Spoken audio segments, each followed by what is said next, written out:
Before we get started here tonight, I just want to work through our guiding principles to make sure we are raising the bar. Are we honoring the past but not living in the past? Are we building connections with outside partners? And is the decision-making process positively impacting diversity, equity, and inclusion? So I'll call the meeting to order. Please stand for the Pledge of Allegiance. Pledge of Allegiance to the flag of the United States of America and to the republic for which it stands, one nation, under God, indivisible, with liberty and justice for all. All right, so the first item on our agenda tonight is the 2023-2025 legislative agenda. Josh and/or Annika, take it away. Thank you. So we have, since we saw you it's been about a month ago or so, maybe a little bit longer, we've continued to finalize and put more flesh on the bones of the ideas that we had talked about the last time. So what you have in front of you is a document that does have additional detail. We haven't met with the whole delegation since then, but we did meet with Representative Hutchins. We have a meeting with Representative Caldier coming up, and don't have anything on the calendar yet with Senator Randall, but we will. I think we're feeling pretty good at this point that this is realistic for this session, and honestly, a lot of these things are teeing up, at least on the budget side, we're teeing up for the next big budget year in 2025, since that's really where the projects are and when you'll need the resources the most. But we do want to keep them on the agenda and make sure that our legislators and our community, everybody that's watching, is sort of aware that we're coming in 25. We will have some big requests and then these are, from a capital perspective anyway, kind of the city's priorities where we're headed. So the first is the community center, which I know you're all very familiar with. Basically just getting them ready, knowing that we should be done, the city should be done with design, planning, pre-construction into 24, and letting them know that we'll seek construction dollars in the 25 session. And actually, and Mayor, correct me if this is wrong, I look up the ceiling because I'm told that's where you are. This may potentially even get pushed out for construction dollars in 26, but we do want to make sure, again, this is front and center for everybody. So quick question on that. If it was a part of the 2025 legislative session, it wouldn't be available until 2026 anyways. It would be, let's see, so the 25 session will be in January of 25. Those funds could be available as early as like October of 25. I'm sorry, yeah, 25. 2025. Yeah, exactly. October? Not July? Well, they'd be available, but usually when you're contracting with a state agency, it takes a few months for them to actually get the dollars out the door. Yeah. So it's the same with the next issue as well. Exactly. Okay. Can I interject here? And if I may, I'm sorry I'm not there in person with you guys, but this is really fluid until we get our road design done. We'll have better answers on timing once we get our road mostly designed and what the timelines for approval from the state. So, I met with the bank last week, matter of fact, about this very issue and their timing, and they're just they're waiting on us. And next week, you guys will have the contract for the Bay Street design before you. We're going to probably a 9-month project, a year at the most, but 6 months into it, we're going to have our, it far enough along that we're going to be able to communicate timelines better. So until then, we just need to keep, this is our #1 project, but not until we're ready to go to construction, and we're a little fluid on that. And that's being well received. The legislators, I think, understand that. There's a lot of, it's just impressive what the city's doing, the amount of money that you're bringing into revitalizing downtown. And that goes for both the Bay Street, raising Bay Street, and also the community event center. So I think there's a fair amount of grace there and a fair amount of support for however it ends up working at this point.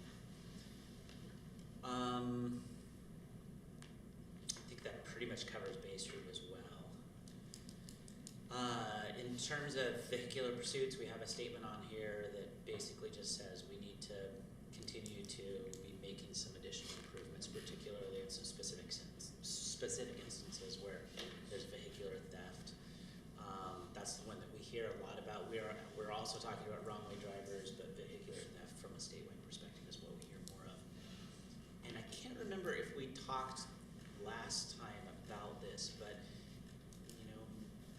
my feeling on this normally would be sort of that the legislature, particularly in these short sessions, probably pretty tired of dealing with these issues, maybe not to expect too much, but the fact that you have an initiative to the legislature that looks like it will have the signatures to force the legislature to consider the issue again is going to change the dynamic around vehicular pursuits. Just today you saw maybe you saw that they turned in the signatures to repeal the Climate Commitment Act. That is one of, I think there's 6 initiatives that are all kind of packaged together. Overturning the state law that was just implemented a couple years ago, restricting vehicular pursuits, is one of those separate initiatives. The last I had heard, they do expect to have signatures sufficient for all of them.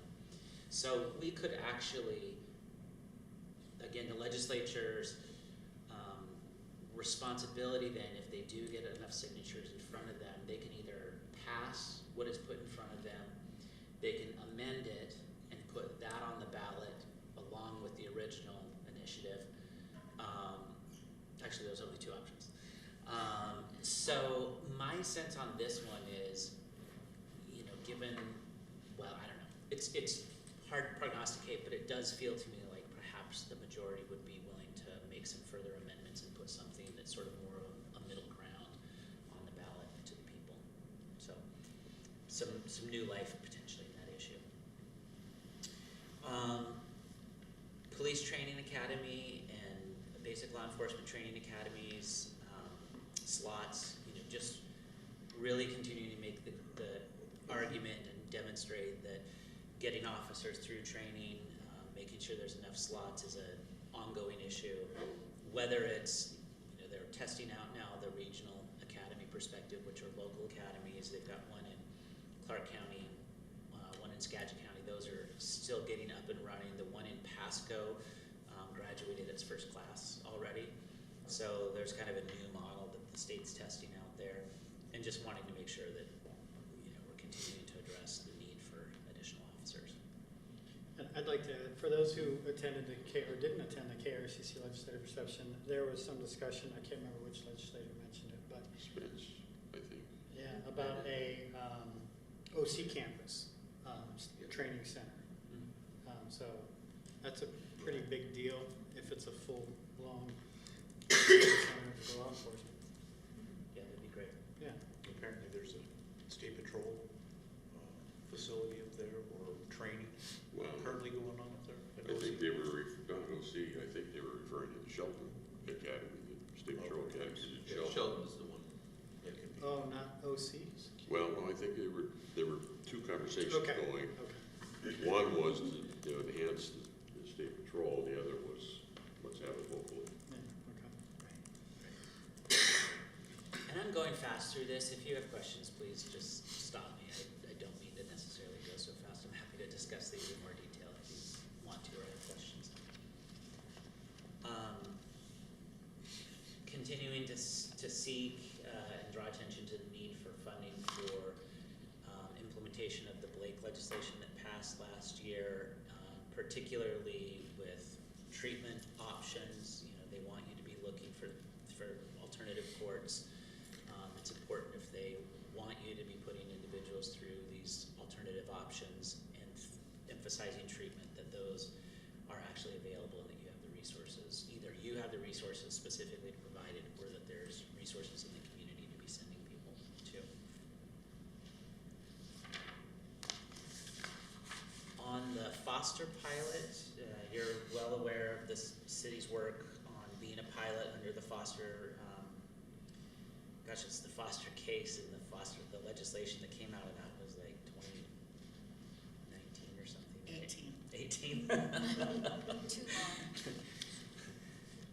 So, the legislature considered a bill last year out of the task force. The task force isn't going anymore, nor did that bill move forward. I've been a little bit, similar to the pursuits, I've been a little bit skeptical about this, but I will say that I've seen email communication and talk in the last 2 weeks about a couple of the members of that task force, bipartisan members of that task force, looking at potentially a new way to draft a bill to try and address the issue of municipal water supply and mitigation. So no promises, really tough issue, particularly in a short session, but I really do think that legislators I'm not going to say on their own, but still continued willingness in a bipartisan manner to be thinking about this issue, I think is really positive. I think before I probably had told you that, it was going to take a major municipality running out of water, not being able to get water to really get the legislature to act, and that may still be the case, but I think there'll still be discussions this next session. So keeping our oar in the water and making sure we're prepared to talk about that when it does come up, I think will be important. And also making sure our legislators are tracking what's going on and know this is important for us. And then finally, continuing to make sure that there's emphasis on the need for roundabouts at Sedgwick and really calling out that this is an intersection of 2 state routes that we're talking about. It is a state responsibility. We do not expect additional transportation funding this next session.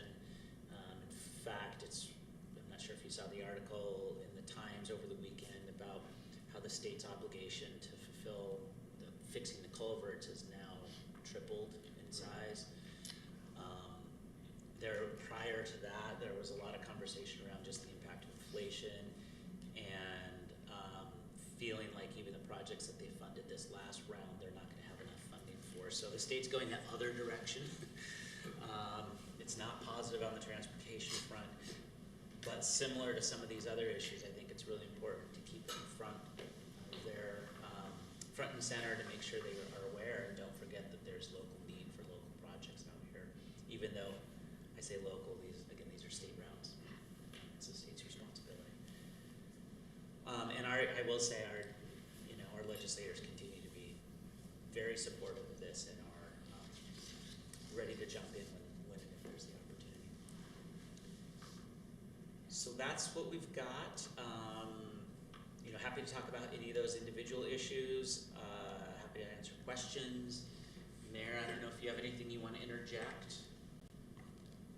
No, unless there's questions. The plan is to bring this forward next week, place it on the consent agenda, and then it's our formal legislative agenda. And Josh can, while he's been working, he can seriously work it. Just have a question more in line with not so much the legislative agenda, but the issue of there's been some discussion about the state bringing in a lot of more funds that they had planned with the, what do they call the income tax, capital gains, Yeah. whatever. Have you heard any discussions of what they're anticipating using that fund for, or funds? Yeah, the funding is dedicated in the original law for education, for K through 12 and early education, I think specifically. Yeah. But I thought there was a limit on how much, and they're bringing in more than 400-some million goes to education, but they're bringing in 900 or something like that. Yeah, that's a good question. I actually don't know the answer to that. That very well could be the case. The quarterly revenue forecast came out yesterday for state funds, generally speaking, and they're still, their last quarterly revenue forecast was in September. They're still $200 million above what they forecasted in September. So they have, I'm not sure if you remember this, I think I read yesterday they have about $2 billion more for this next biennium than when they left Olympia. So in general, state revenues are coming in very strongly. Very strong. They should not, this next year, have revenue issues. I know the initiative has put some doubt on the climate commitment, but Right. this other revenue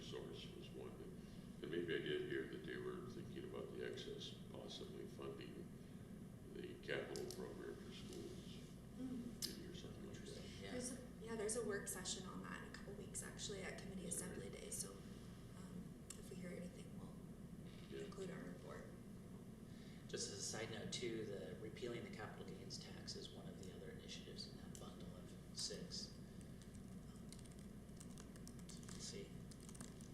Any movement on print and print media and notices and trying to do away with that? I don't think so. In fact, the Thurston County Superior Court just ruled last Friday that the legislature does have a legislative privilege that is constitutional, not statutory. So there's been ongoing, right, debate and over the last probably 5 years about the legislature's compliance with the Public Records Act. And this now is a complete turn in the other direction. So I guess my point is that the media and open government folks are really, really wound up right now, particularly at the legislature. So I just don't feel like in that environment it's a good environment to be making even incremental changes. In particular, when they're not being held to the same standard that we are, I don't believe, we had more traction probably when there was a law, something in place that they didn't like, but now they're going to get this privilege that we don't have. So getting them to move on that would probably be very difficult. Do as I say, not as I do. This is a little simplistic question, but, I know the mayor is in touch, obviously, with their delegation quite a bit. I know we, passed our legislative agenda. I know that you both champion, for the city. I know the mayor goes down, some of the council members have gone down, I've gone down once. Is there anything else we can do? I mean, should we continue to individually contact, I wasn't gonna use the word bombard, contact our legislators, on a basis? I mean, even though we've made those other steps, what else can we do? Because it feels like we're setting the table for 2025 because that's the money here, but some of the items on here are legislative in nature, and we do need some of those taken care of too. Yeah, and a lot of these are like, we're setting you up to be opportunistic when things potentially open up. And that's when I think as much as you can be building relationships, maintaining relationships where you have them with the delegation, I think that's really helpful, so that when we call you and say, there's money on the table for Sedgwick, now's the time to really put the pressure on. You're not talking to them for the first time. Our delegation is really great for a lot of reasons. All 3 of them are really supportive. They really do appreciate the engagement and want to do right by the cities in their district, as a general statement. They believe in that. But also being a bipartisan delegation, they have a little bit more leverage than some, in some jurisdictions where either they're all Republican and in the minority, or even in some of the, all blue districts. There's a little more ability for them to get more money here in this district because both parties kind of got to keep everybody happy. And I think that'll be the case as long as it's a little bit of a swing district. Yeah, so just keep those relationships going. We are certainly happy to have you down in Olympia if you do want to come down and we can set meetings up. You don't need to wait till session, particularly with folks here. You can call them up and ask them to have a cup of coffee with you. I think things are going to change a little bit with Senator Randall running for Congress. I just think that her profile is going to change, and it might be harder to get a cup of coffee with her in the same way that maybe it was before. But I don't say that to doubt or question at all her commitment to the community or anything like that. I just think it's a different scenario. Right. Okay, thanks. To Jay's question too, sometimes issues come up that we didn't expect. And that's where, I try to make sure I get you guys the weekly report that Josh and Annika put out, and I don't think the conversation about the missing middle is done. I think there's going to be more attempts to push mandates down our throats. And that's where we may, when those bills land, whether it's a phone call or it's an email or us all signing a joint letter. When that time comes, Josh and I will definitely be reaching out to say, hey, we need to go on defense on this. One thing that I would highly encourage you guys to do is something that Mayor Patanzo and I experienced last year. The city of Paulsville arranged a kind of an informal dinner with their representatives, and they had some of their council down. And Rob and I had an opportunity to participate as well. And I thought, if nothing else, relationship building, it was extremely valuable. And I would highly encourage you all to consider that for next year. I know, Rob, I don't know if you're still advocating Yeah. that, but I think, I'd say I would highly encourage you guys to consider that. Yeah, Josh and I have something in the works that we're probably not going to go to a restaurant. We're probably going to maybe cater something in, and they've got a new office down there that's could be conducive to that. So, but the details aren't completely worked out for a date and when everybody's available. So, but yes, I thought that was extremely valuable to have. An informal conversation in the middle of session on it was a weeknight, but it was very valuable. I think part of the value in my mind was it being informal. There wasn't necessarily a set agenda, it was just an opportunity to have conversations with him, obviously, about what's going on, in Olympia, but it just kind of broke down a lot of those walls. For sure. I was also going to say, before your last question about what more you can do, the city's well regarded. You guys have done a good job. We have other clients that we're struggle a little bit more with from time to time to sort of get on a track where they have momentum, and you guys have a good track record. Your delegation likes working with you. You're not poking the majority in the eye on other sort of ancillary issues. You sort of, your chief and the mayor sort of threaded the needle over the last couple of years on all the public safety stuff.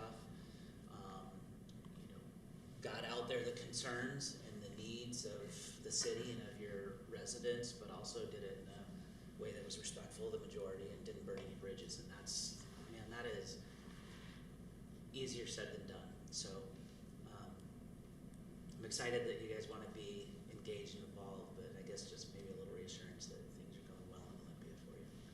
Thank you. Yeah. All right, any additional questions or anything for these two? Okay, thank you for that. All right. We'll move on to our second. Thank you. Nice to see you all. Thank Thank you. you. Thanks for coming, you guys. Thanksgiving. Safe Safe travels. trip. Bye-bye. We'll move on to our second agenda item, that's stormwater level of service and rates. Is that gonna be you, Jackie? I think so. Good evening, council.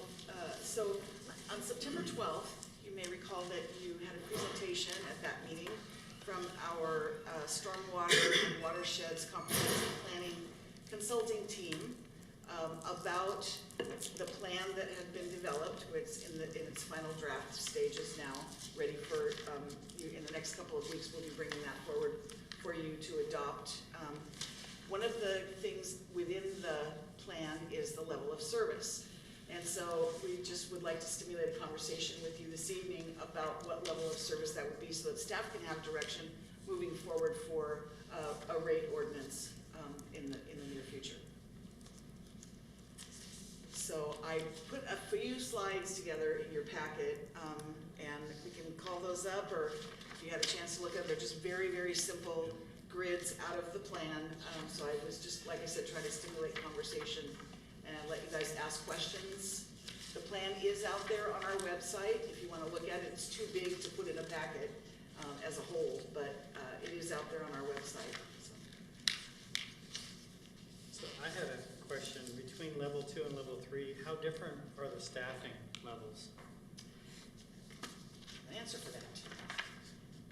The staffing level for level 2 in year two, so year one was 2023. It was originally intended to adopt this like a year ago. So I'm gonna look at year two, which is 2024. For a level 2 total is 3.5 staffing, and level 3 is 4. So it's a difference of a 0.5 FTE. Okay.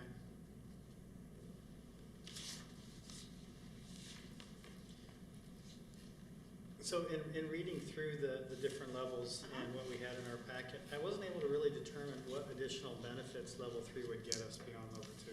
Well, it's really, this section that I would draw your attention to, if you have an opportunity to look at it, is on page 40 and the next few pages in the document, if you're able to have a chance to take a look at it.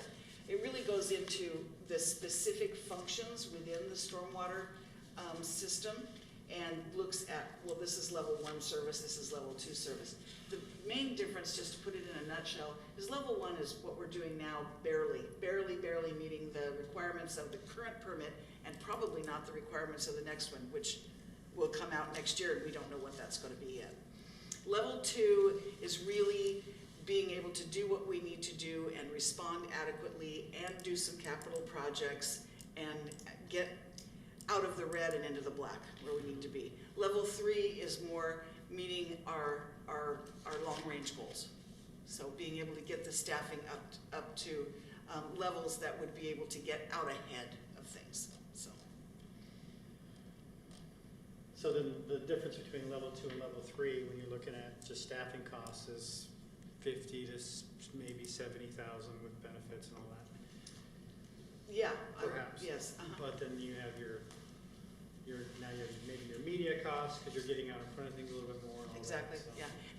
The level 3 has a lot more of the a public outreach piece Yeah. than level 2 Yeah. does, yeah. I guess, looking at the cost increase, it's how do we let people know this is the bang for the buck? I mean, we know that there's infrastructure improvements that need to be made. Mhm. We know that there's a cost of having people on staff. Mhm. We know we're going from a small city to a larger city. Right, And, people are going, what the heck, mhm, if mhm. not more. So, in some way, I'm not sure how we get the word out, but, what specific bang for the buck they're getting is gonna be the tough part for us to Right. talk to people about. Right, being able to, for us to be able to be more responsive to, like just this year, we've had 3 spills. 2 of which were not our fault at all. I mean, a plumber went through a sewer main and we had to report an MS4 incident. We had people there on overtime, which meant that we had to pull them off of other things so they couldn't fulfill their other functions. It's just a matter of being able to do everything all at once with such a small staff. Right, and so being able to put that in words or examples, I think is how we gotta get the word out Right. to the folks, because, Jay, I'll give it a shot here. Yeah. Level 1 is what we're currently doing, which is being reactionary. It is funding the bare bones compliance. It's what we've been doing since the inception of this utility, and we're really just kicking a can down the road like we were with our sewer and water utilities. We have we bought a piece of property at Sydney South. We want for us. That's not my issue. My issue is not, I understand this, I get this, and I'm fully supportive of this. It's Yeah. how we're gonna get that word out to the public that concerns me. That's it, that's all I'm saying. That they- Yeah, and I hear you, and we can do press releases and Facebook posts, but in reality, until they get the first bill, I don't know that people truly pay attention. Unfortunately, I just wanna make sure that we make the initiative beforehand. You will. I agree with you 100%, but how do we mitigate the blowback is what I'm trying to get at. Yeah. Sorry. yeah, and level 2 allows us to be proactive, and then level 3 gives us that even farther reaching, and allows us to do outreach and other public engagement. So it's really your guys' call. Staff's recommendation is level 2 because it's the first time we've initiated a capital facilities charge. So that's something new. So to go too far right out of the gate might not be well received. So, but if you guys want a level 3, we'll do the work. And I absolutely know what you're talking about, having been in the utility industry for so many years. That's always a tough message. That's always a tough thing to get that message out, to get people to really understand. And I don't know that in 40 years, I've never found a good answer for it. So. Well, can we explain what is tangibly different? I mean, so far we're very abstract about, we're meeting certain goals and what's the word? Not restrictions, conditions. Functions, the functions. That are required, but what can they actually see? If they, for example, we said there's a new stormwater system. It's going on Sydney. It's going to do this. It's going to take away the flooding on Bay Street. Something more tangible. Then I think they get it. But otherwise, I think you're right. It's like we have a rate increase, and they're thinking they're not seeing anything. I can assure you, Fred, we'll put the release out and what the capital projects are. But that's we'll communicate it. Nobody likes this at all. But it's what we need to do to, like you said, correct the flooding on Bay Street. As we work through the budget process, I think Noah and I touched on it a number of times. This is the one fund that isn't meeting its obligations as far as reserve requirements and fund balances. There just isn't any money to do any capital projects. So there's a culvert at Ruby Creek. There's a culvert at Annapolis. And then of course that regional storm pond we want to do in Sydney South before we can attempt to start to do look for funding to fix the road out there. In answer to your question, Fred, staff identified 20 capital projects that needed to be done. So we prioritized them and put the top 10 into this program. So I would encourage you to take a look at that on the website. You can see what those 10 projects are. They are, projects to assist salmonid populations. They are projects to, do the culvert replacements that ecologically are necessary, repairing streams, repairing population areas for habitat. So, and that's the side note that'll also help us, down the road as we go into the foster. But also, just the stormwater system itself is aged and needing repair. So. And I was going to add, level 2, instead of just scraping by so it's maintenance, operations, inspections, and the big pieces, implementing the asset management program. So better maintenance, TV inspections through the entire network. We stay ahead of the deterioration curve, and we identify the issues when they're small instead of when they become really, really expensive. So. And I think one of the biggest things, one of the biggest differences between level 1 and level 2 is that level 1, as Dennis said and Mayor said, is that it's just the bare bones, what we have to do. Level 2 gets us into that asset management program, the computerized maintenance management system, whereby we can track and we can know what is going on with our buried assets. Not only the stormwater, which the money would go towards helping to pay for that camera truck and getting it out on the street and replacing problems that we find, but that CMMS is going to just be so important for all of our buried assets. So. Won't that program also help us get on a more proactive replacement schedule? Absolutely, that's the point. Yes, absolutely. Again, Jack, Dennis, I'm very much in favor of level 2.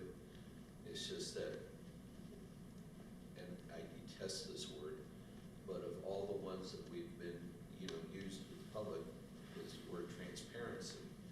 And I just want to make sure, and Mayor, I fully agree with you that a lot of, 80% of people may not realize it until they see their first bill.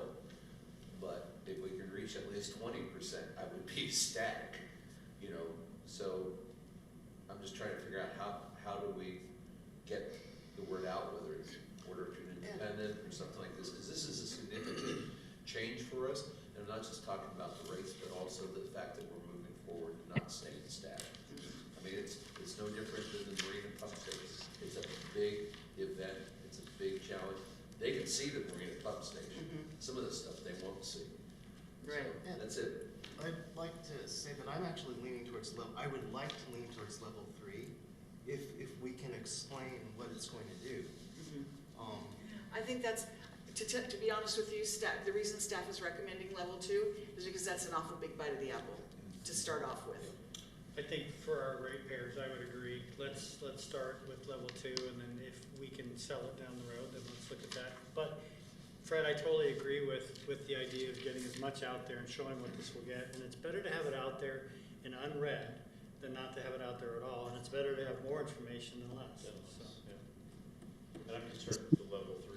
I think it's an undue burden on our citizens right off the bat to go from here to there. I think we could potentially incrementally get there in a few years down the road, but going from, if you look at our numbers in utilities, we are in the red, essentially operational wise. And even if to stay in the red, the only difference between level 1, staying in the red, and moving to level 2, where we can get a little bit of proactiveness involved, is 10%. 10% change to our clients, our citizens. Operationally, to be able to rent, not only the costs to the citizens, but also operationally, to be able to ramp up that much is quite a burden on staff and getting the staff added and up to speed, so. Right. That's what I was gonna suggest, going to level 2, you know, you have to get your house in order with that, because that's a pretty significant jump going It from is. 1 to 2.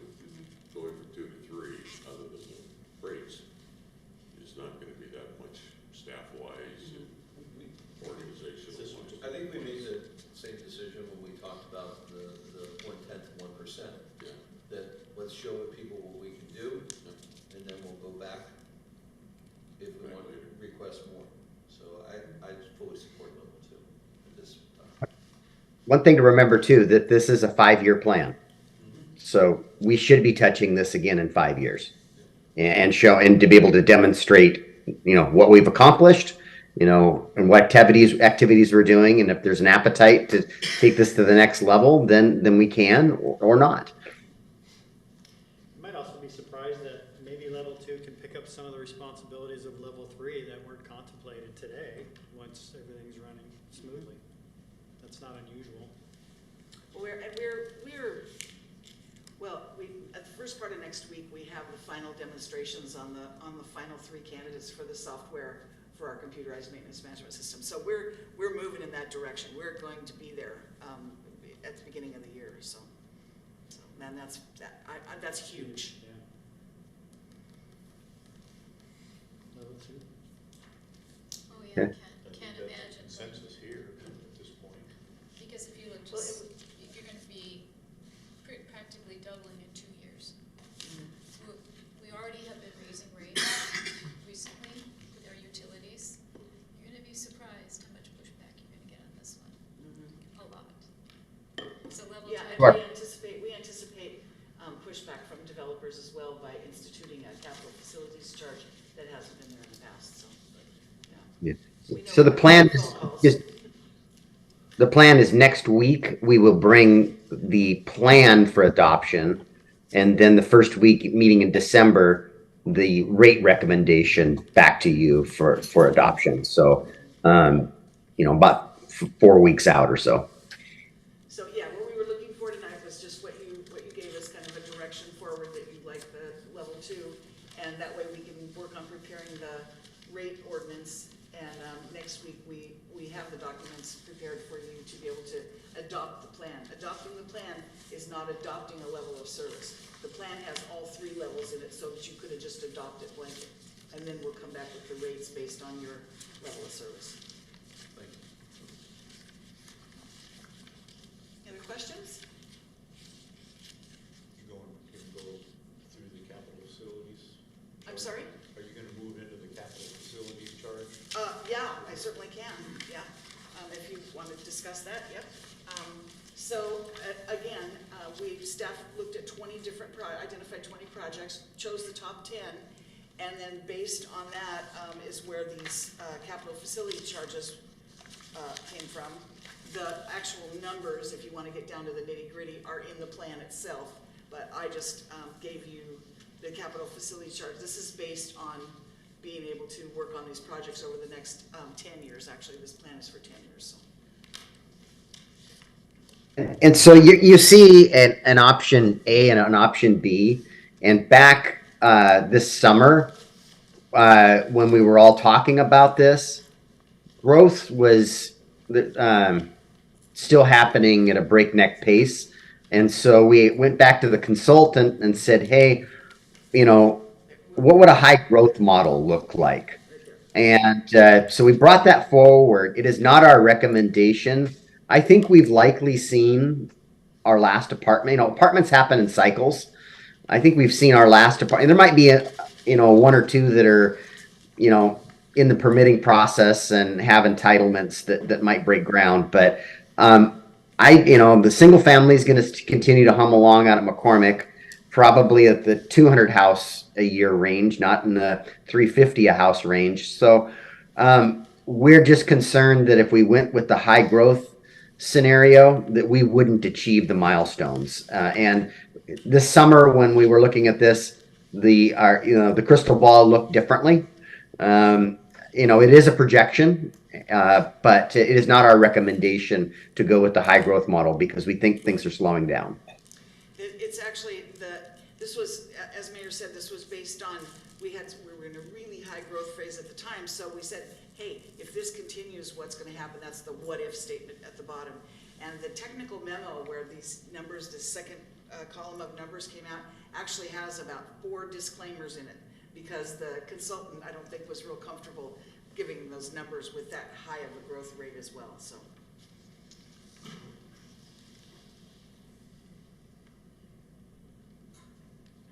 So staff's recommendation is level 2, option A, Right. not utilizing the high growth model or scenario.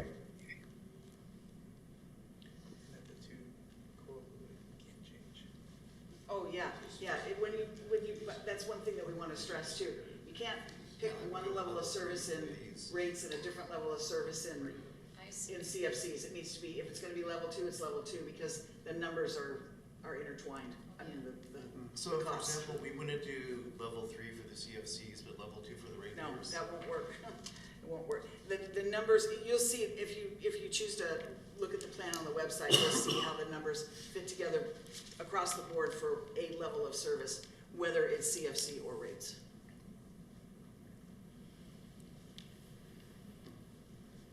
I'd still like to, I guess, impact the newer development more than the current ratepayers. It was developed with that If in you mind. had to pick.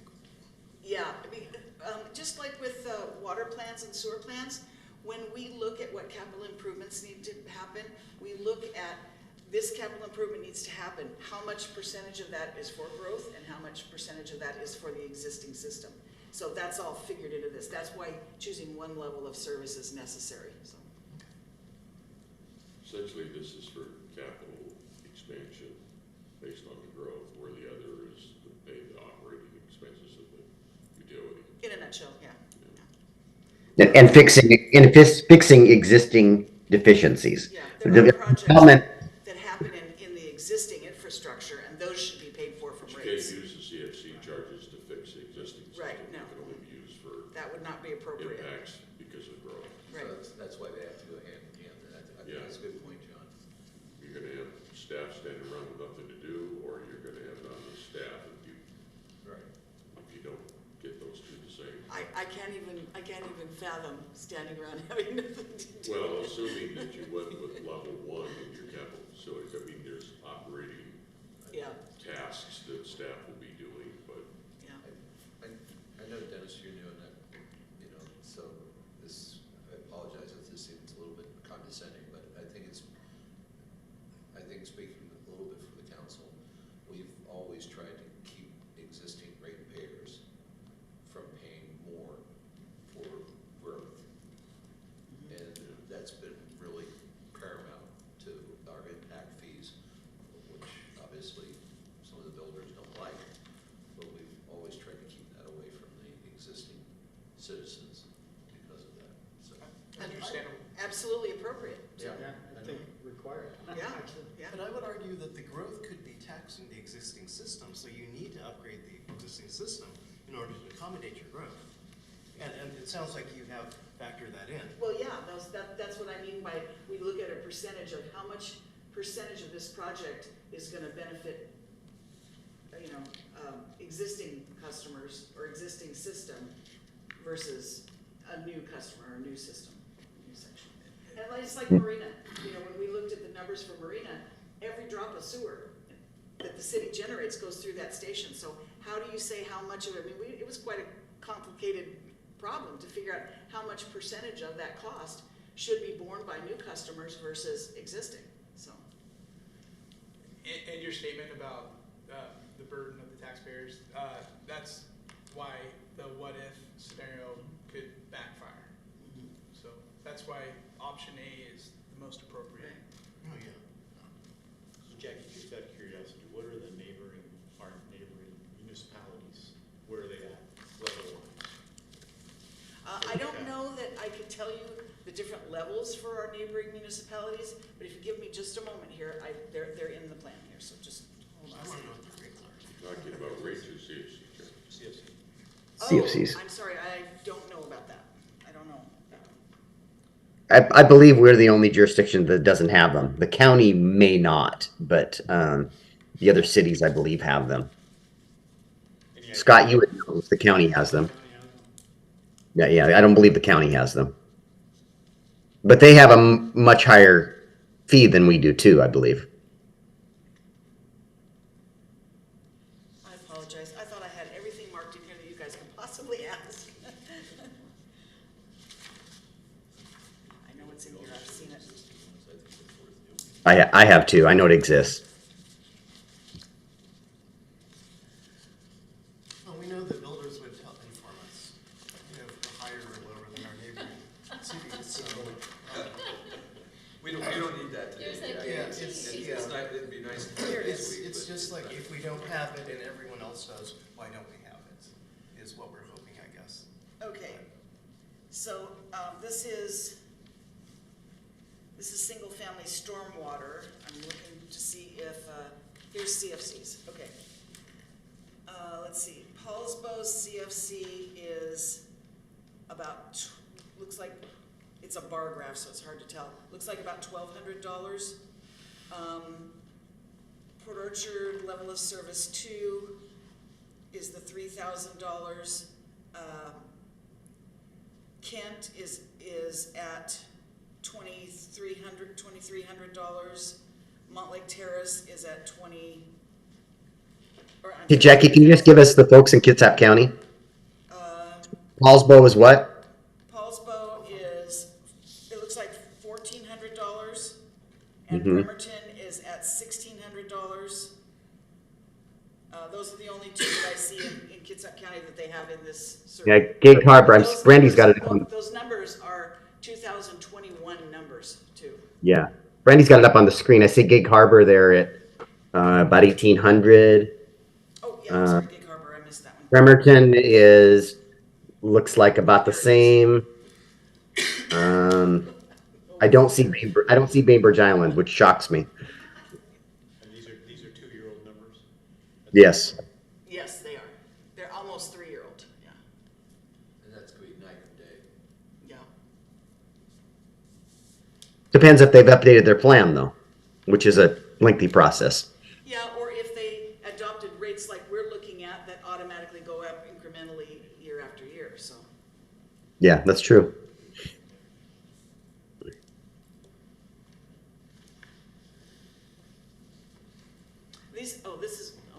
Brandy, flip back there. That's the part of the plan that I was talking about that goes into depth by function. What's the difference in the level of service?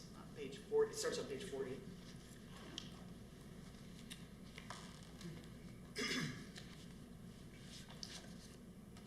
Not having had a stormwater and watershed comprehensive plan in the past, this is the first one that Port Orchard's ever done. It's hard to, without being able to send you the document and walk you through it, you know, to tell you exactly what's in it, because it's a brand new animal.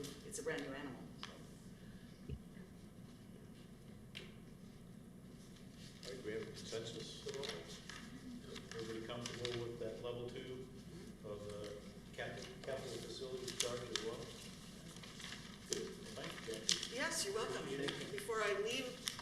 tonight. Are there any other questions I can answer about anything? I don't see you all that often, so. A good turkey day. Yes, thank you. You guys too. Enjoy. Okay, moving on to number 3, 2023 Comprehensive Plan Amendment. Since Mr. Vaughn doesn't seem to be here online, and you're here, it must be you. Good evening. So earlier this year, you all saw a comprehensive plan amendment, really addressing land use at New Line Road. Typically, we only do comp plan amendments once a year. In this case, this is the second set you're going to see, and we can do that per municipal code as long as it's tied to the budget process. So in your packet, I've provided capital facilities element and the transportation improvement program. Those are really the only changes to it. The capital facilities element, we've added a line item for property acquisition for city facilities. I think you all are aware of that. And then the tip, we've made some adjustments for project schedules, priorities funding. There's been some completion of projects. And these changes involve grant funding, accelerating schedules, and the addition of a new project for right-of-way acquisition. So that's the summary of what's in your packet. We discussed this with the Land Use Committee last week, and we had a public hearing with the Planning Commission in October where they recommended approval of the ordinance. So this will be in front of you all next week. Pretty straightforward. I hope so. Yeah, on page 20, when you talk about the parks plan, I have a feeling that this might have been a little bit of cut and paste, not sure. You've got Bellevue in here. And that's probably not, that should be Bellevue probably, right? That's a good point. So Yeah, from the just- 2016 comprehensive plan, that could very well just be a remnant from when that document was produced. The only changes you see are in red line version. So it is important to note that we're in the process of our periodic update, and we intend to have a comprehensive plan adopted by the end of 2024. So this document kind of goes away at the end of next year. I'm just thinking. We can make that change and redline that out. Yeah. Yeah, certainly. It happened. Somebody has to take over for Becca. Port Angeles last time. Just saying.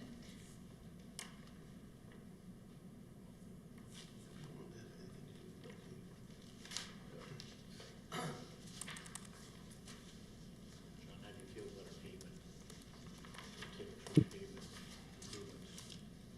You comfortable seeing this on the business items next week? I think, Planning Commission did the public hearing, correct, Jim? So it'll just be a business item in our agenda.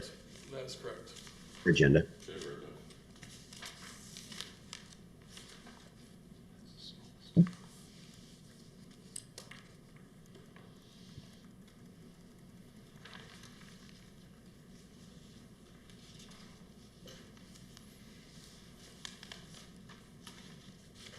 Questions, discussions, thoughts?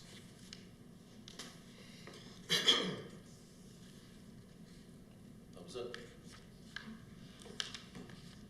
We'll make sure to make that change in the adopted version. Pretty easy, it sounds like that. Scott, anything? Well, yeah, it's not really related to this, just also going through it, looking really more at the policies than anything else. On page 25, there's policies 37 and 39. First talking about formation of a municipal parks district, and then we're talking about implementing the county's greenway plan.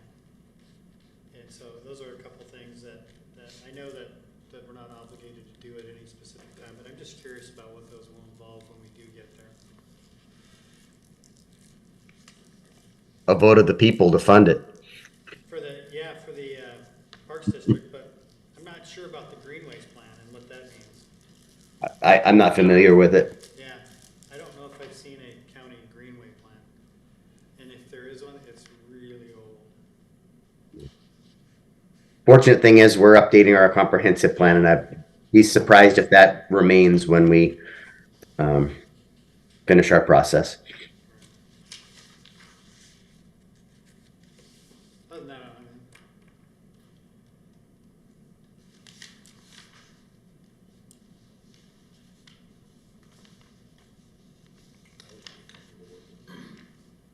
It's, myself, like I said, I never see enough money in there for paving improvements and updates myself. I hear you. on to the good stuff. Next item? Next item? Okay, I believe it's temporary signs, correct? Yeah. So, a little more than a year ago, the city council asked us to start reviewing an increase in temporary signs in the public right-of-way. So beginning in fall of 2022, DCD staff, we documented the existence of temporary signs in the right-of-way at 7 locations throughout Port Orchard. We documented with photographs, historic photographs from Google Street View as well.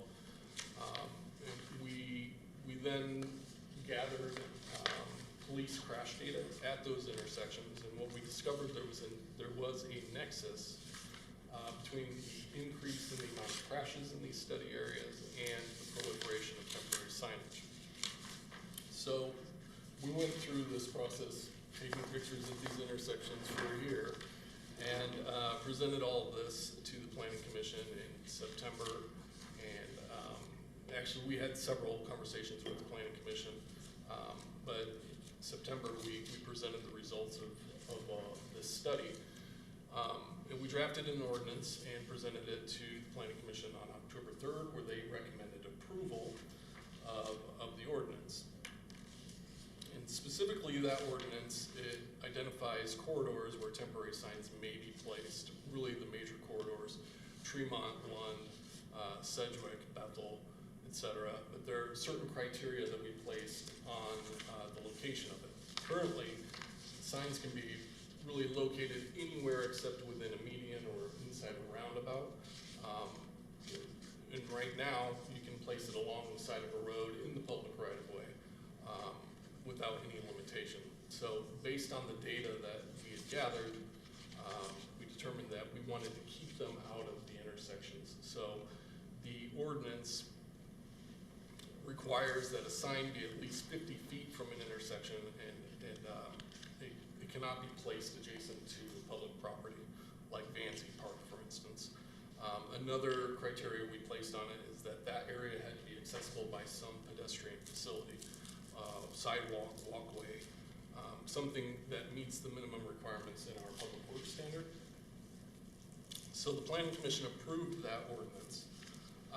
Subsequent to the Planning Commission meeting, we did some work on how do we get this out to the public to show them where these signs can be placed. And what we found out was, well, we knew this, but as far as a mapping exercise, when we applied that 50 feet to the intersection, the only way to measure that in a repetitive manner is to use the roadway centerline data that is provided by Kitsap County. So that shows 2 roads intersecting. Where they intersect from that point, we can buffer at 50 feet, and you can't place the sign within that area. What we can't really measure is where that property line is. If we were going to measure the 50 feet from the intersection of 2 property corners where they at an intersection, all the right-of-way varies throughout the city. So it becomes, without a survey or something of that nature, we can't reproduce those results and provide them to the public so they know where to put these signs. So we then thought, well, staff thought, well, maybe we increase that limit to 100 feet so that captures the whole of the intersection. So we've provided 2 ordinances. The first was what the Planning Commission approved, and then the second is what staff's recommendation would be. Additionally, while we can map all of these things, while we found this working in the office mapping this, it occurred to us that code enforcement, when they are out in the field, pulling signs, they have no idea where a property line is, right? It's just an imaginary line. Between you and your neighbor, you know it's somewhere there, but you can't see a property line. So we had to figure out a way that code enforcement could measure that distance. And what we don't want them to do is stand in the middle of the roadway and try to measure from the center line intersection of these roads, right? So we've added another criteria where it must be 50 feet from the curb return. So where the curb curves, where that curve kind of ends, we'd measure 50 feet from there in the field. Does that make sense? Yeah. Well, to me it does. Okay. But did I gather from the discussion on page 38, number 2, that you're going to put a marker at that point then, 50 feet off the curb return, so that people and code compliance will know where that 50 feet begins? Well, not a marker, but you can mark in the road, in the field where that is. That's what I mean. Yeah, so you So can use a there'll be a tape monument or or something. something? Well, no, we're not gonna put monuments out or anything like that. It's just when the code enforcement officer's out there, they have a way, and the public can too, measure from a known point 50 feet. So So you're relying on the public then to be able to pull the tape from the curb return where it starts to straighten Well, out? what we're hopeful is that these regulations with the 100 feet and the 50 feet, which encompasses really the same area, that it remains outside of that. But for enforcement to go out there, they need to be able to definitively say, this is not in the correct location, right? But that 100 feet, in an effort to do that public outreach and show where these signs can be, that 100 feet is really used for the mapping exercise, so we can present that to the public, and so that they can establish, okay, I can put it in this area that's marked red or whatever it is on the map. But in the field, we needed some other way that it could be measured. I'm just hoping there's a way in the field for somebody who wants to pound a sign in, they can see that they need to move it over to this side of that 50 foot. Well, I don't think that we're going to mark 50 feet from every curb return. I don't think we're going to do that, but it is, more or less a general area that you're gonna be 50 feet from here, put the sign in here. If it's closer than that, then code enforcement can remove it. It almost I guess sounds like we're let me- obliterating it from intersections by 50 feet. We are based on, Okay, based on the data. All right, that might be an easier way to say it. So if we have pictures like this, we can put an X through it if they can't do that anymore. I mean, that would be the easiest thing, because otherwise, when you're talking about 50 or 100 feet from the center line, it's like, Where's Well, the- right, we have to be able to map it somehow and show people where they can put it, but at the same time, with code enforcement, they can't rely on that map in the field. So we had to have two kind of measures for that. I'd like to see the public be able to rely on what code enforcement relies on. So that if code enforcement goes out and they're looking for some paint on the curb, then we can call that out for the public as well. That's the most simple That is method. for that is that. one way to implement this. or if there's a virtual map, it is available to the public and code enforcement. So they can both be seeing, okay, in this picture or map, this is the line here. I think in reality it's here. At least they have something to go from. It's too convoluted to me. I agree with you, Scott. Could you just go out and paint a line on the Put a curb? line on the Well, it also has to meet the other criteria too. I mean, that's one way to Right. make sure you could put it, Yeah. like when the water company comes through and marks the water line, you could do something like that. That's one way to do it. But it's also important to note that if there's no sidewalk there, they can't put it there at all. So, Yeah, I know this, so yeah, mapping subject to all of these those other things. right? And then additionally, because of autonomous vehicles and semi-autonomous vehicles, we discovered that there may be some safety issue related to temporary signs and how it relates to those autonomous vehicles.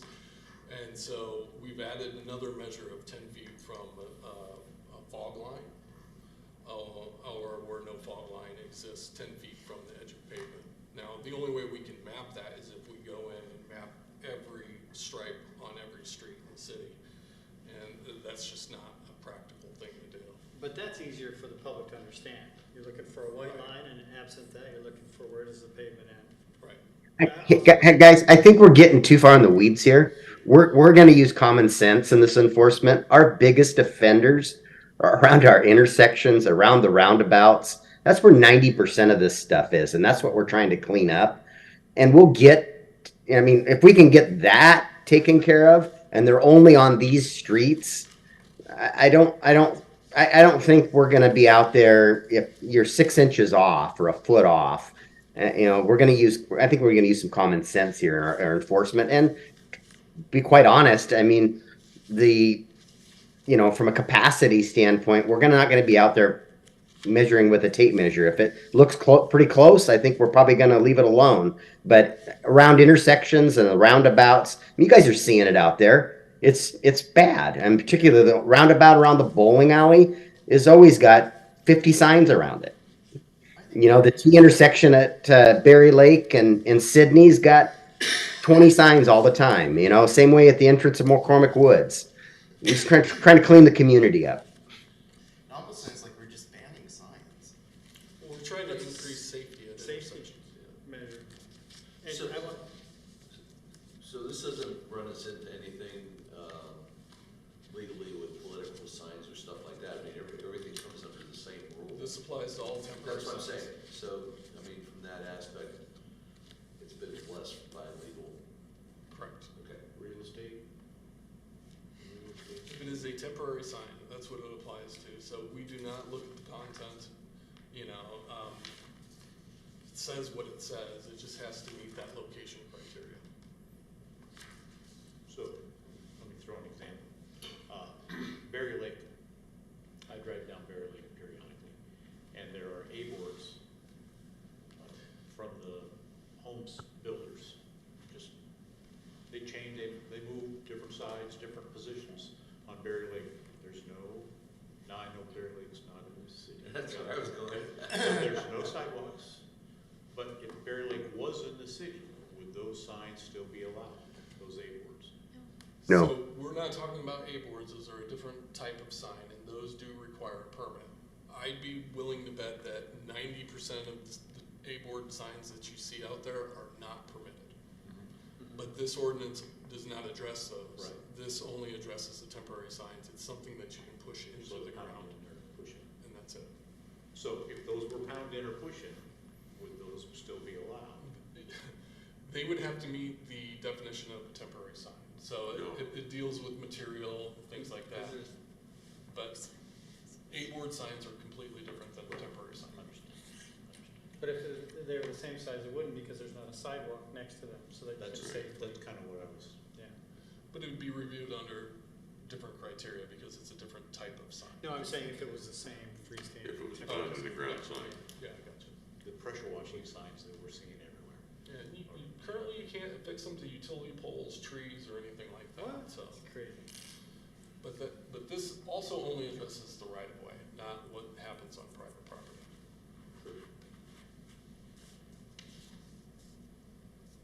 So kudos, by the way, to picking up on that provision about autonomous and semi-autonomous vehicles. I thought that was pretty smart, looking forward. We appreciate that. So you have we're looking for guidance on both of these ordinances. The one that the planning commission recommends approval on, and then what staff is recommending. So based on that, we can schedule an additional public hearing if you elect to go with staff's recommendation. I'm all in favor of it, right? I think we may be down not in the weeds. I think there'll be more questions that will come up as we start moving forward on this. Mainly because of what about here, what about there, sidewalk, no sidewalk, on that side of the coin. Because in the city, we have a lot of areas that don't have sidewalks. We know that. That's true. And that's fine. I agree with the safety aspect, and I think that's the whole focus of it. And, I think that's very important. So I'm all thumbs up for me. Yeah. Remember, it's only going to happen on these streets, and we're going to create a map Right. once you approve it. And so the burning question here is, do you want to move forward with the planning commission, what the planning commission held the hearing for? And if you do, then we're just adopting the new code. If you want to accept staff's recommendation, which Brandy, if you could scroll your screen down for the benefit of everybody, where the staff recommendation is, that would require an additional step in a public hearing held by the city council. Page I'm going 46. forward with the staff recommendation. Is staff's recommendation on page 46? Is it the second one? It's the one with the red lines. Yeah, Page- that's, okay, that's the one I like as well. And that included the autonomous vehicle. Yeah. Yes, sir. So we just have some notice requirements that we have to abide by for that public hearing. So we wanted to make sure we're clear. I just had a quick question on page 50 where we talk about freestanding signs. There's a size and height limit, limited to 4 square feet, 5 feet in height, but then it's backed out where they removed the not to exceed 3 feet in height if the sign is portable. Is that because you can't have a portable freestanding sign? Correct. Okay. Remember, this too also doesn't apply to a temporary sign or a political sign on somebody's private property. This is dealing with our rights of way. Okay, so I did actually have a question about when you mentioned, for example, that near or next to Van Zee Park, for example, you couldn't put a sign in the right of way. Mm, And legal looked at that and said that That was is okay? correct. Wow, okay. Public property. Or city hall. Well, I understand not on City Hall property, but in the right of way next to City Hall, you couldn't do that. Correct. That's the first I'd heard of that kind of provision before, which if it's legal, it's legal. The whole, with the whole thing from intersection, that takes a lot of signage away. Yeah, yeah, for Oh, sure. Huge. Yeah. Yeah. Well, It's the big step. You know, code enforcement isn't really gonna be out there like, okay, it's this, but they need to be able to have something that's defensible, right? So if they are going to remove the sign, they need to be able to rely on the code, this is why it was removed. Well, it's my hope, because as you may have heard, I've been bugging Nick about this. I've been bugging people about a sign ordinance to help kind of clean up how messy the city was looking for a while. It's my hope that there'll be a big initial push to kind of clean up. People reach out to the city and say, hey, where'd my sign goes? We can explain it. And then we'll see a more moderated level or amount of signs. But that there might be an initial push, because people just don't know. So, Or don't care. or don't care. Or don't care. And a lot of people putting up signs aren't gonna think to look to see what the law is, they're just gonna Right. do it. But they'll know when their sign is gone. Our sign's not there. But they'll, may have also spent $1,000 on a bunch of signs. So, It'll be a short-term problem as we educate people and Yeah. they pick their signs up from us. We in the past, we had a process. We took them out to South Shed and stored them for a period of time, and people could pick their signs up, and they don't, then they get tossed. But over time, it'll take care of itself because people will start to understand the rules. And I think that may be a point you just hit on, Mayor. I think if I read this correctly, we'd store them for 7 days. for 7 days. removal. So maybe initially, we might want to extend that just a hair, Yeah. for the first month or so, as people become used to that. That might be a good faith on our part, just making it, 30 days. yeah, for the first month or so. Keep piles, this is collected on this date. I didn't, We're not, yeah, we're that's not. not what I'm saying, Jim, Well, you know. That's what you'd have to You do. have to do that. Collect it on- Till the first of the month. Yeah, Yeah. something like, Maybe something like that. I Maybe mean, there's just, a drop dead date. yeah, I'm just saying some good faith, so we don't, I'm not keen to make any changes about what I'm about to say at this point, but was there any discussion about the same sign being placed every 10 feet for 50 feet? No, Because that's what you Well, might it's see. content. but that's content related. Right, but if it's the same sign, are you really violating It's content? the only thing, well, yeah, because you have to read it to determine that it's the same sign. So that's an evaluation of the content of the sign. So Okay. this is just temporary signs in general. Right. I will say thank you because, Scott's been pushing this and I know the planning committee and you guys have been looking at it. And I know there's a lot of stuff on your plate for bringing this up because I will say that this past couple of months, we had over 40 signs in the front of McCormick Woods.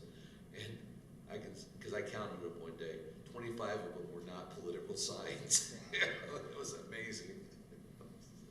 Well, most political signs are down around the Tremont roundabouts, and it's still packed with signs around the roundabouts. So, I mean, I think it's a good, it gives our city an impression of being dirty. Well, we want to make sure that this is based on safety and not aesthetics. Yep. And that's what that police crash data shows. So with that, any other discussion on it? Are we all good with staff recommendation? I think so. Good work. All right, nice. Moving on to number 5, update to fee schedules for community development and public works. Here you are again. Stay here. The current fee schedule was last updated in April 22. Various changes. This is a revision. A significant change to this year's fee schedule is the adoption of the August 2023 ICC building valuation table. Changes reflect increased construction costs, covering additional FTEs added to the budget, building code consultants, and additional workspaces and equipment. The changes in this fee schedule will lead to a rise in building permit and plan reviews, and the adjustment amounts to about $650 for a 2,000 square foot house. The additional revenue generated is important to supporting new employees in the building department and the increased use of consultants and plan review services. Other notable changes involve the addition of fees for the review of multiple elevations. This is important when we are reviewing basic plans and builders give us about 12 elevations. So the facade looks slightly different, but it's under one plan and they can kind of take it off a shelf. Staff has to review essentially 12 different plans under one basic plan. There's a clarification of hourly rate charges for plan review and inspection, the inclusion of fireworks display fee in the fire permit fee table, updates to the refund policies, establishment of rates for fire code permits, and clarification of charges for third-party consultant review. The proposed fee resolution aims to ensure our fees align with the current costs and services. The fiscal impact is positive with increased revenues supporting services in the 2024 budget, but by no means is this a revenue generator. So I'm happy to answer any questions that you might have. Hey, Jim, correct me if I'm wrong. We can't charge more than our costs. That's correct. So these Yes. have been calculated based on staff time, rates, et cetera.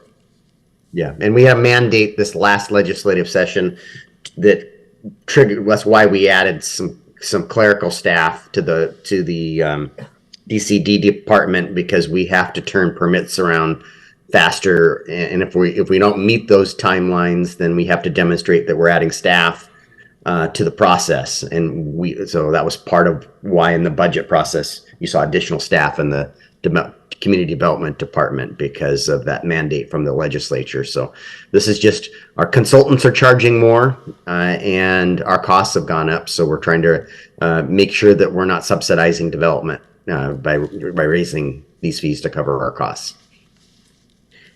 Do we charge a technology fee? We do, $10. Okay, good. In fact, we have some permits that were not in our previous fee schedule, and the only thing we could charge was the technology fee. Oh, wow. So, All right. Thumbs up. I have a question that's more of curiosity than anything else, and in looking and comparing the rates. Why is a new garage, shed, barn, or full building a higher square footage rate than, say, a conversion of an existing garage to residential space? Is there, Jimmy, you saying, why is the new building cost to construct that more than remodeling an existing structure? Is that the rate that we're gonna charge for the permit? Yeah, what page are you on? Table 2, 58. or page 2, shows a new garage, shed, barn, pole building at 64.19 a square foot. You go up a couple lines, and the conversion of an existing garage to residential space is only 59. It's just more curiosity. I would guess because the existing structure, we already approved the footings or structural elements to it. But I'll defer to Jim. I tend to agree with you, and by no means am I an expert when it comes to building, but just based on the structure already existing, there's already been some plan review that ensures that portion meets code. A new building is going to require the full review, so if you're remodeling, you can have some assurance that it is already meeting code. Well, that logic doesn't hold. If you look at the finish of an existing basement, it's significantly higher than it's an existing structure that you don't have to deal with putting in. It's more curiosity than anything. On that same note, that particular line item, the new garage, shed, barn, pole building is the only one in table 2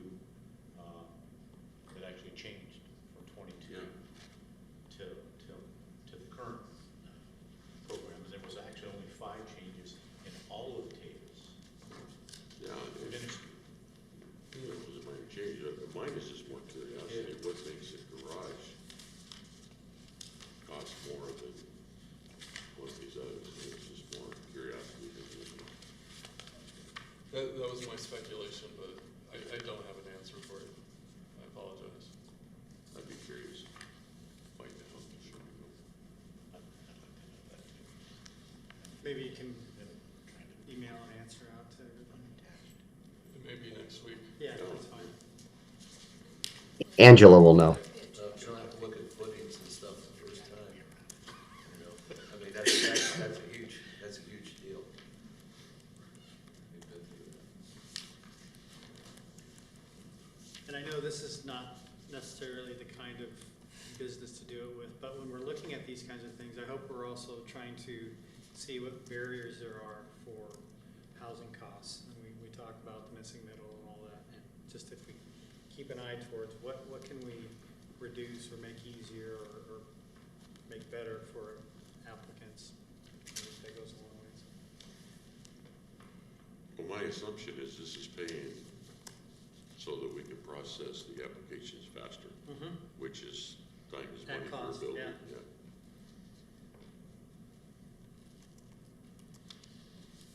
All right, any additional questions or comments on this section?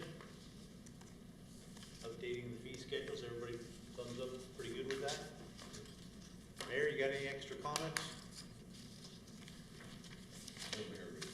Got the good of the order when you're ready. He's shaking his head, so we're all good on that one? Thank you for that, Jim. I do have one thing as well. Go ahead. Good of the order. Good of the order? Yeah, I well, guess. good of the order, here we go.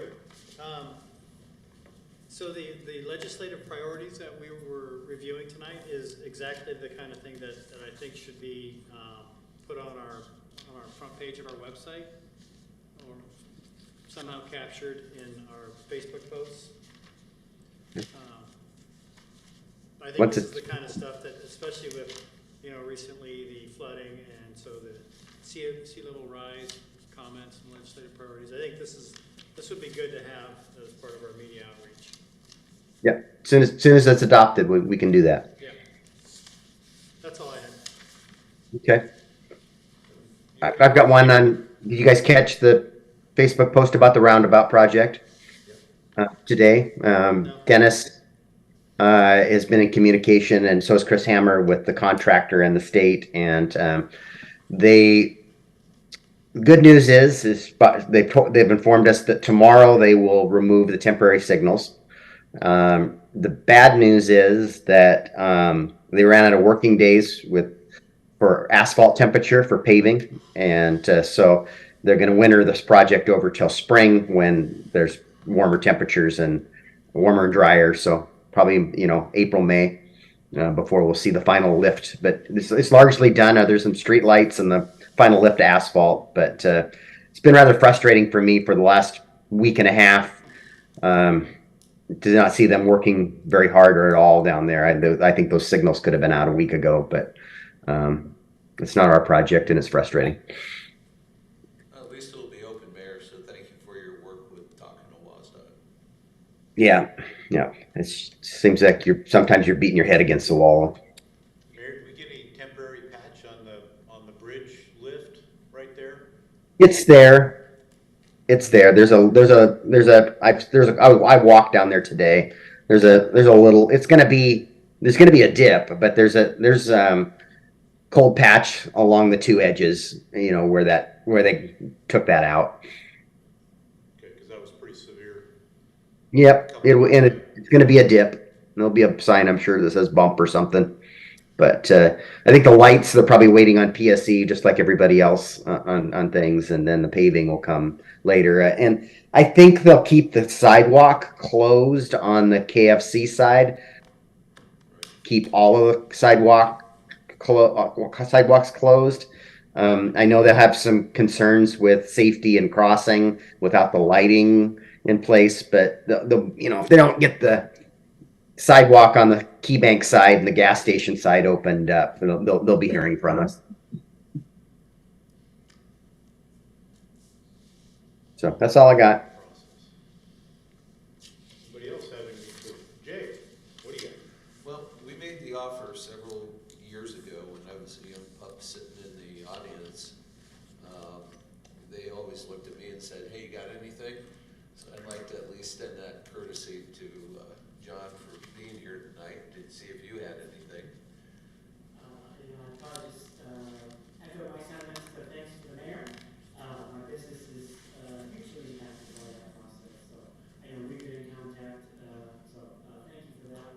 I had maybe a few questions around some of the signage when it comes to, I think somebody mentioned real estate, and maybe even for construction purposes, but I think those are probably more to do with temporary signs for those types of features as well.